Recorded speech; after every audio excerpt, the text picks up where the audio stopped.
पाहुयात पुण्यापाठोपाठ आता कोल्हापूरमध्ये देखील टोळी युद्ध भडकण्याची भीती आहे। कोल्हापूरच्या फुलेवाडीमध्ये तरुणाची निर्घृणपणे हत्या करण्यात आलेली आहे। 7 ते 8 जणांच्या टोळीनं महेंद्र राख या तरुणाची हत्या केली आहे। तलवार, एडका, लोखंडी गज, काठ्या यांचा वापर करण्यात आलेला आहे। महिलेची लग्न करण्याच्या कारणावरून महेंद्रची हत्या ही करण्यात आलेली आहे। त्यामुळे पुण्यापाठोपाठ आता कोल्हापूरमध्ये देखील हे टोळी युद्ध उद्भवत आहे का अशी शक्यता वर्तवण्यात येते आहे। कोल्हापूरच्या फुलेवाडीमध्ये ही घटना घडलेली आहे। एका तरुणाची निर्घृणपणे अशी हत्या केलेली आहे। त्यामुळे कोल्हापुरातून ही धक्कादायक बातमी समोर येते। 7 ते 8 जणांच्या टोळीनं महेंद्र राख नावाच्या तरुणाची हत्या केलेली आहे। तलवार, लोखंडी गज आणि काठ्यांचा वापर करून या तरुणाला बेदम अशी मारहाण करण्यात आली।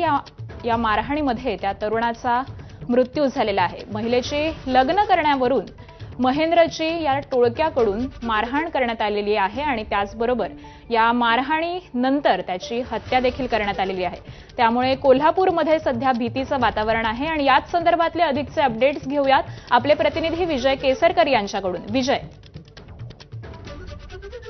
कोल्हापूरमध्ये देखील टोळी युद्ध सुरू होते की काय अशी भीती आहे ती निर्माण झालेली आहे। कारण आपण बघितलं तर फुलेवाडीमधली ही सगळी घटना आहे आणि महिलेसोबत लग्न करण्याच्या कारणावरून या तरुणाची आहे ती हत्या झालेली आपल्याला पाहायला मिळते। यामध्ये जे आरोपी आहेत त्या आरोपीमधील एका आरोपीची जी महिला होती किंवा जिच्याबरोबर लग्न झालं होतं ती ज्याचा या ठिकाणी खून झाला, ज्याची हत्या झाली त्याच्यासोबत त्या ठिकाणी राहत होती आणि तो तिच्यासोबत लग्न करणार होता आणि हाच राग मनामध्ये धरून जवळपास 7 ते 8 जणांच्या टोळक्याने त्या ठिकाणी गेले। रात्री 12:30 वाजताची ही घटना आहे आणि ज्या मित्राच्या घरासमोर उभा असताना त्याच्यावरती तलवार असेल, एडका असेल, काट्या, लोखंडी गज यांनी मारहाण केली। सुरुवातीला आधी घरावरती काही काचेच्या बॉटल्स आहेत त्या फेकण्यात आल्या। घरातून बाहेर आल्यानंतर मग त्याच्यावरती हा सगळा हल्ला केलेला आणि हे सीसीटीव्ही मध्ये स्पष्ट दिसते की कशा पद्धतीनं या ठिकाणी मारहाण झालेली आहे। आणि आता हे सगळं टोळी युद्ध असेल किंवा हे सगळे क्राईम रोखण्याचं आव्हान आहे ते कोल्हापूर